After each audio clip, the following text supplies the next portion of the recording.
अमरनाथ मंदिर, अमरनाथ गुफा का इतिहास बहुत प्राचीन, पौराणिक और रोचक है। पौराणिक कथाएं और धार्मिक महत्व। अमरता का रहस्य। अमर कथा। हिंदू पौराणिक कथाओं के अनुसार भगवान शिव ने इसी गुफा में अपनी पत्नी देवी पार्वती को अमरत्व का रहस्य यानी अमर कथा सुनाई थी।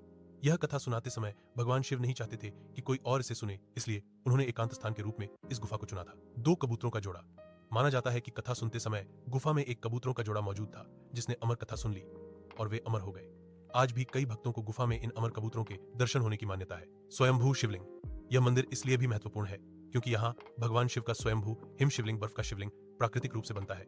यह शिवलिंग चंद्रमा के घटने बढ़ने के अनुसार छोटा बड़ा होता रहता है। प्राचीन ग्रंथों में उल्लेख। अमरनाथ गुफा का उल्लेख कई प्राचीन हिंदू ग्रंथों में मिलता है जो इसके हजारों साल पुराने महत्व को बताते हैं। नीलमत पुराण, नीलामाता पुराण 6वीं 7वीं शताब्दी के इस ग्रंथ में अमरनाथ अमरेश्वर का उल्लेख मिलता है। राजा तरंगिणी 12वीं शताब्दी में कल्हण द्वारा लिखित इस ऐतिहासिक ग्रंथ में भी अमरेश्वर यात्रा और शेषनाग झील जो यात्रा मार्ग पर पड़ती है का वर्णन है। भृंगेशा संहिता इस संस्कृत पाठ में शिव भृगु द्वारा अपने शिष्यों को अमरनाथ गुफा का महत्व बताने और यात्रा का मार्गदर्शन करने का वर्णन है। गुफा की खोज से जुड़ी मान्यताएं। गुफा की आधुनिक खोज को लेकर दो मुख्य मान्यताएं प्रचलित हैं। शिव भृगु द्वारा खोज। पौराणिक मान्यता है कि बहुत समय पहले जब कश्मीर घाटी पानी में डूबी हुई थी तब ऋषि कश्यप ने नदियों और जल स्रोतों के माध्यम से पानी बाहर निकाला। इसके बाद जब कश्मीर घाटी सूख गई तो हिमालय की यात्रा पर निकले शिव भृगु पहले व्यक्ति थे जिन्हें भगवान शिव के दर्शन अमरनाथ गुफा में हुए। बूटा मलिक द्वारा खोज।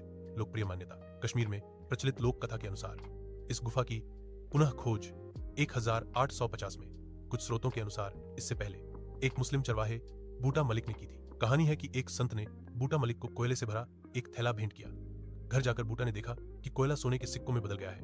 वह संत को धन्यवाद देने लौटा लेकिन वहां संत नहीं मिले बल्कि उसे बर्फ के शिवलिंग वाली पवित्र गुफा दिखाई दी। बूटा मलिक ने इस बात की जानकारी गांव वालों को दी जिसके बाद यह स्थान एक प्रमुख तीर्थ स्थल बन गया। इस खोज के कारण कई दशकों तक अमरनाथ यात्रा से प्राप्त चढ़ावे का एक हिस्सा बूटा मलिक के वंशजों को मिलता रहा, जो यह दर्शाता है कि गुफा की देखभाल में उनका महत्वपूर्ण योगदान रहा है। अमरनाथ मंदिर, जिसे बाबा बर्फानी के नाम से भी जाना जाता है, आज भी हिंदू धर्म के सबसे पवित्र तीर्थ स्थलों में से एक है और हर साल लाखों श्रद्धालु अमरनाथ यात्रा के लिए यहाँ आते हैं।